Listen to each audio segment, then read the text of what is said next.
예, 하나님의 심판 앞에서 해야 할 일은 이런 제목으로 에스겔서 9장 1절에서 11절 말씀을 함께 살펴보겠습니다. 어제 우리는 그 어디보다 거룩해야 될, 거룩하고 정결해야 할 곳이 성전인데 그 성전에서, 우상숭배로 더럽혀지고 또 가득한 그런 성전의 모습을 보았습니다. 어, 그 하나님께서는 그 성전의 그 환상을 통해서 에스겔에게 성전 곳곳에서 벌어지고 있었던 또 은밀하게 행해지고 있었던 이 죄악들이 어떤 죄악들이 있는지를 낱낱이 드러내셨습니다. 오늘 본문에서는 이런 그렇게 드러난 이 여러 가지 죄악들에 대해서 우상숭배와 또 온갖 더러운 죄악들에 대한 참 심판을 하시는 장면, 심판을 시작하시는 장면입니다.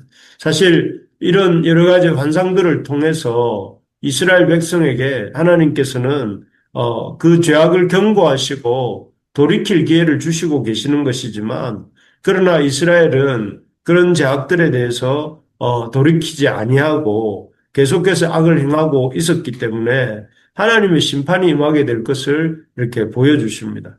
오늘 본문에 보니 6명의 사람이 등장합니다. 2절에 보면 6명의 사람이 등장하는데 그 손에는 죽이는 무기를 들고 있고 이 허리에는 이 서기관의 먹그릇을 차고 있다 했습니다. 그래서 이 먹그릇을 찬 사람은 표를 사람들에게 이마에 표를 그리는 사람입니다. 그래서 그가 표를 그린 사람은 하나님의 심판이 지나가고 또 그렇지 못한 사람에게는 하나님의 심판이 임하게 되는데요. 우리가 이런 하나님이 이 예루살렘과 또 그 성전에서 행해진 죄악에 대해서 심판하시는 6명의 무기 든 사람을 통해서 심판하시는 이 환상을 통해서 우리에게 깨닫게 하시는 것들이 있는데요. 그것은 반드시 이 우상숭배의 죄악에 대해서 하나님께서 심판하신다 하는 것입니다. 참 하나님이 아닌 거짓된 신을 섬기는 것에 대해서는 이런 참담한 결말이 있다, 심판이 있다는 것을 이렇게 보여주시는데요. 여기 3절과 5절, 6절을 제가 한번 읽어보겠습니다. 그룹에 머물러 있던 이스라엘 하나님의 영광이 성전 문지방에 이르더니 여호와께서 그 가는 베옷을 입고 서기관의 먹그릇을 찬 사람을 불러 5절입니다. 그들에 대하여 내 귀에 이르시되 너희는 그를 따라 성읍 중에 다니며 불쌍히 여기지 말며 긍휼을 베풀지 말고 쳐서 늙은 자와 젊은 자와 처녀와 어린이와 여자를 다 죽이되 이마에 표 있는 자에게는 가까이 하지 말라. 내 성소에서 시작할지니라 하심에 그들이 성전 앞에 있는 늙은 자들로부터 시작하더라. 고 되어 있습니다. 여기 보면 하나님이 심판을 시작하시는데요. 시작하시는 모습이 등장하는데 무기를 든 사람들에게 이렇게 말씀하십니다. 이마에 표가 있는 사람은 이마에 표를 그리고 또 그 이마에 표가 있는 사람에게는 가까이 하지 말고 그 하나님의 뜻대로 행하는 사람들에게는 이마에 표를 하시고 그들에게는 가까이 하지 말고 이마에 표가 없는 사람들 그들 이 성전 앞에 있는 늙은 자들로부터 시작해서 젊은 자, 처녀, 어린이, 여자 가릴 것 없이 모든 이마에 표가 없는 사람들에게는 하나님이 참 죽일 것을 명령하십니다.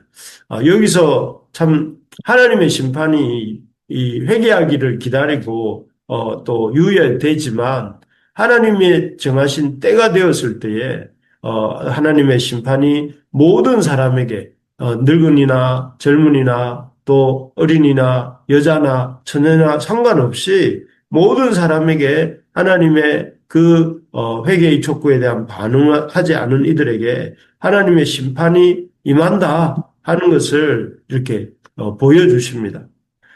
우리가 사람들이 어떻게 사는가를 보면서 그것으로 우리의 죄를 합리화하면서 그렇게 살면 안 된다 하는 것입니다.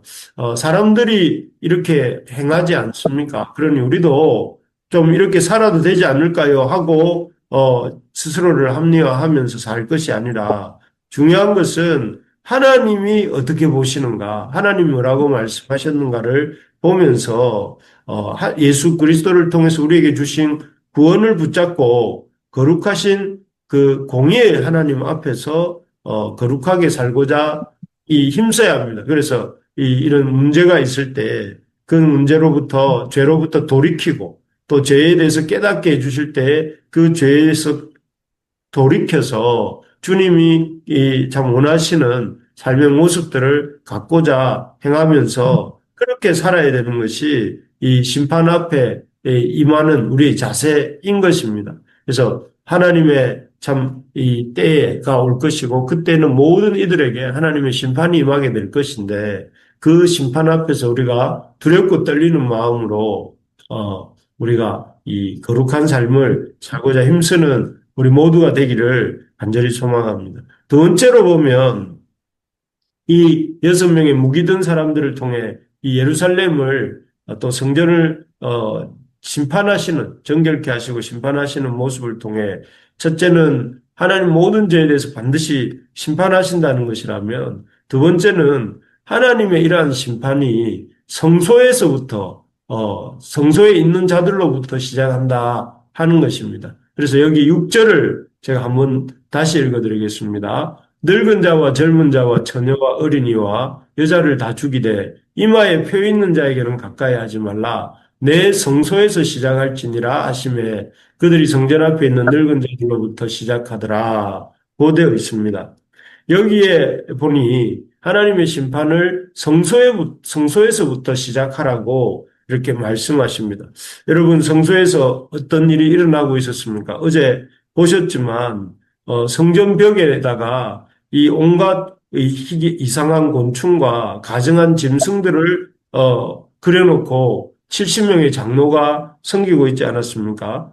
또 그 여인들은 바벨론의 이 풍요를 가져다 준다고 하는 신 담무스를 이렇게 섬기고 몇 명의 여성들이 그 담무스를 위하여 애국하고 있는 모습을 우리가 보았고 또 성전 앞뜰에서는 하나님을 섬기는 것이 아니라 하나님을 성전을 등지고 참 태양을 향해 절을 하고 있었던 25명의 제사장들도 있었습니다.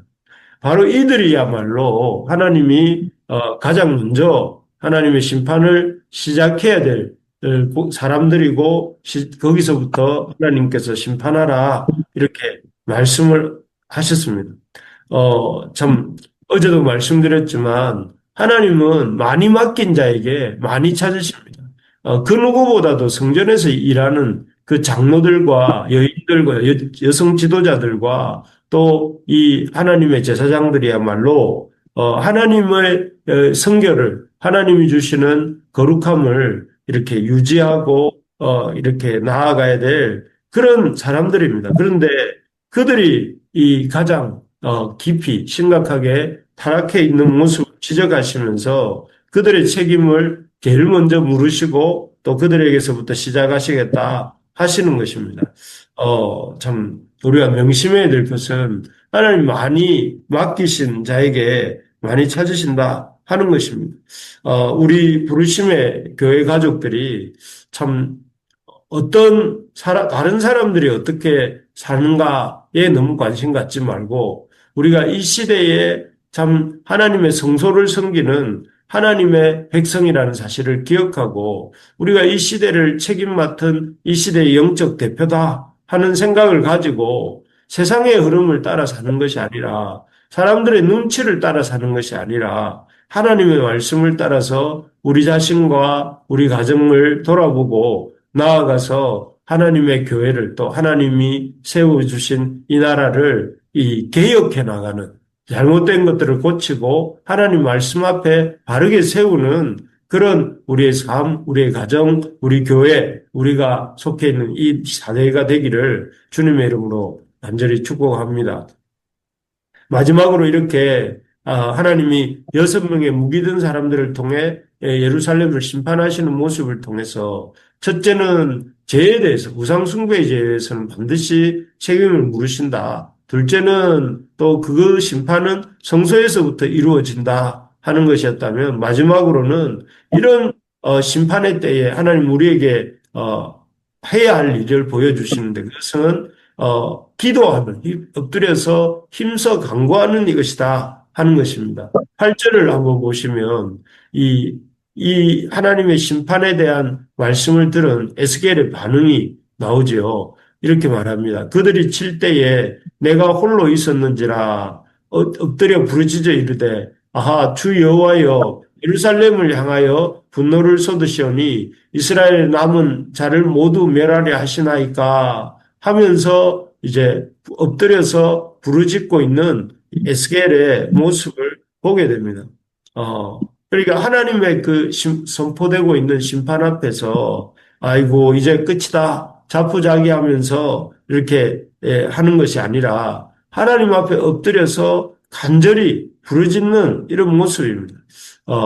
그래서 비록 소망이 없어 보이고 이제 참 세상은 썩을 대로 썩었고 또 그래서 하나님의 심판이 임박했고 소망이 없어 보인다 할지라도 에스겔은 자기가 해야 할 일을 기도하는 일인 것을 알고 하나님 앞에 부르짖어 기도하는 것을 봅니다. 결국 그런 에스겔의 기도가 응답이 되어서 훗날 이 이스라엘이 포로되었던 땅 바벨론에서 70년이 지난 후에 보존되었다가 이렇게 예루살렘으로 돌아가서 또 재건의 역사가 이루어지지 않습니까? 그런 것들을 생각해 보면 참 에스겔의 이 기도는 이 부르짖는 기도는 또 하나님의 응답으로 말미암아 이렇게 오랜 세월이 지난 후에 놀랍게 응답됩니다.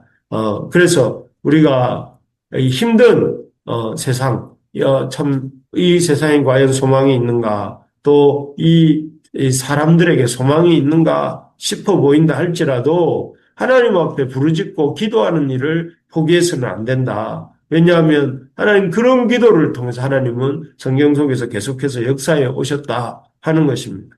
우리가 참 마지막 밤을 앞두시고 겟세마네에서 예수님 기도하시고 제자들을 위해서 기도하시고 또 사람들을 위해서 기도하셨을 때 그 기도의 응답으로 구원의 역사가 이루어지고 또 아브라함이 이 심판 당할 그 소돔과 고모라에 갈 때 그 롯을 위해 간절히 기도했고 또 하나님이 아브라함을 생각하셔서 롯을 구출하신 것처럼 또 에스겔이 예루살렘을 위해서 간절히 기도할 때에 하나님이 그 포로되었던 이스라엘을 돌이키게 하신 것처럼 어떤 경우에도 기도하는 일을 쉬지 말고 또 간절하게 기도하는 우리 모두가 되어야 되겠습니다. 그래서 이 하나님의 심판 앞에서 우리는 하나님의 심판을 두려워할 줄 알고 또 하나님의 그 심판 앞에서 우리가 하나님의 그 참 영적 책임 맡은 자로서 우리 자신을 더 엄중하게